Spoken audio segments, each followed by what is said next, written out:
Há um bom tempo atrás, bem lá no comecinho do canal, eu fiz um vídeo analisando o episódio piloto maluco de Apenas um Show e comentando um pouco sobre algumas mudanças interessantes que ocorreram depois que o desenho foi aprovado e começou a ser exibido na Cartoon. E o motivo para eu estar relembrando isso é porque recentemente eu me deparei com uma recomendação do YouTube que era nada mais, nada menos do que o episódio piloto de Hora de Aventura com um upscale para Full HD. Pois é, esse universo enorme, repleto de personagens icônicos, com várias temporadas, e que foi capaz de proporcionar muitas reflexões importantes através de suas histórias incríveis, também já foi só uma pequena ideia sendo apresentada na forma de uma animação curta e simples, com menos de 7 minutos, e que buscava aprovação com o seu conceito um tanto quanto estranho. Sendo assim, hoje a gente vai dar uma olhada nessa versão mais crua de Hora de Aventura e abordar algumas diferenças e curiosidades a respeito desse desenho que tem um lugar especial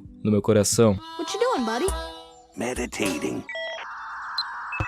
Eu acho justo começar citando uma das maiores, se não a maior curiosidade sobre essa animação. Ela foi, em primeiro lugar, oferecida para Nickelodeon, porém foi rejeitada 2 vezes pela Nick por ter sido considerada estranha demais para os padrões da época. Algo que fez com que o criador de Hora de Aventura decidisse oferecer a ideia de transformar aquilo em uma série para Cartoon Network. O projeto então foi aceito, produzido e exibido pela primeira vez no canal em 2010. E, bom, o resto é história. E maluco, eu fico imaginando a cara dos executivos da Nick ao longo do tempo, vendo o sucesso absoluto que aquilo se tornou e o quanto de grana que eles entregaram de bandeja na mão da Cartoon por causa dessa péssima decisão. Mas agora falando sobre o que tinha no piloto, a gente começa se deparando com aquela musiquinha clássica da abertura que continua a mesma, e em seguida com esse traço um tanto diferente. Só que mesmo com esse traço estranho, a essência dos personagens ainda tá ali, e não muda nada muito absurdo. Na real, a maioria deles é surpreendentemente parecido com a versão que veio depois. A nossa história começa com o Pen acordando e indo até o Jake.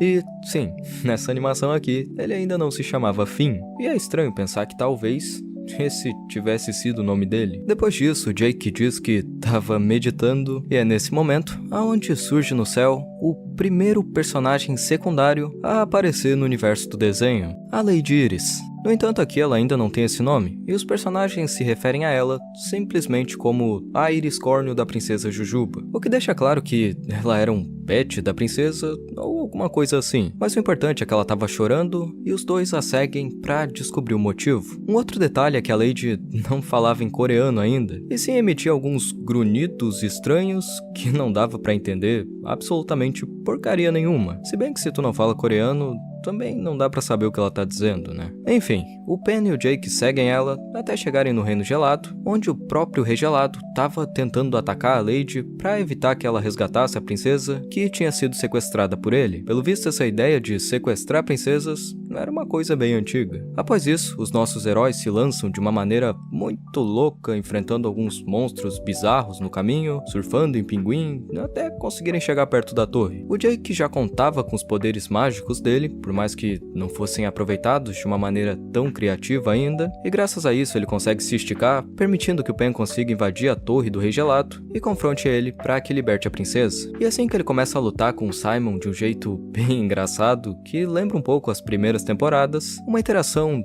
interessante acontece no lado de fora da torre. Em Hora de Aventura nunca foi mostrado a maneira como Jake e a Lady se conheceram, porque logo no início eles meio que já têm um relacionamento. Porém aqui é possível observar que desde sempre existiu essa ideia do Jake gostar dela, além de mostrar a primeira ou uma das primeiras conversas dos dois, e a possível maneira como eles se conheceram. No momento em que o Pen acaba sendo congelado pelo Rei Gelado, ele meio que tem um sonho ou visão onde tá em Marte, e se encontra com ninguém mais, ninguém menos do que o próprio Abraham Lincoln, outro personagem que também foi mantido pelo desenho ao longo do tempo, e que mais tarde se revelou como sendo realmente o Rei de Marte, e também fazendo um sacrifício para que o Jake pudesse voltar para casa são e salvo depois de quase ter morrido por culpa dos crimes do mágico. Quando essa visão termina, ele consegue se libertar do gelo e ambos vão atrás do Rei Gelado, que tava tentando escapar dali. O maluco então simplesmente lança um salto muito brabo do nada e assim resgata a Princesa Jujuba pela primeira vez. Depois que a galera se reúne lá embaixo, dá pra notar algumas coisas. A primeira é em relação ao design da Jujuba. A diferença de altura entre ela e o garoto parece ser um pouco maior do que o normal. E além disso, a roupa dela é muito mais simples do que se tornou posteriormente, não tendo praticamente ainda nenhum tipo de detalhe. Uma outra coisa é que, pelo visto, o Finn sempre teve uma quedinha pela princesa, algo que fica nítido no instante em que ela dá um beijo na testa dele como agradecimento por ter sido resgatada. O moleque tenta disfarçar a vergonha pro Jake, dizendo que eles precisavam sair dali pra cuidar de outras coisas que estavam acontecendo. E quando outro problema surge, o piloto termina com ambos correndo em direção dessa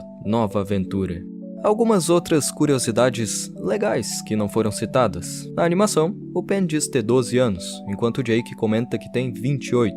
Ambos falaram aquelas clássicas expressões como algébrico e matemático, que se mostraram bastante presentes no começo do desenho. O piloto de Hora de Aventura foi lançado em 11 de janeiro de 2007 na internet e foi produzido em 2006, antes da série ser aceita e reestruturada para a estreia oficial no Cartoon Network, em abril de 2010. O piloto é considerado um dos curtas mais importantes na animação dos anos 2000 e viralizou pra caramba na época, abrindo espaço para um novo estilo de desenho alternativo e experimental. É interessante pensar sobre como o motivo para que a Nick tenha rejeitado foi por ter considerado estranho, maluco e diferente demais. E se tem uma coisa que a Hora de Aventura abordou muito ao longo do tempo em que foi exibido, é a mudança. E ver que ele já veio trazendo isso na essência dele desde o começo, mostrando que às vezes o diferente é o caminho certo para se seguir, é uma coisa muito massa. E que só me faz amar essa série ainda mais.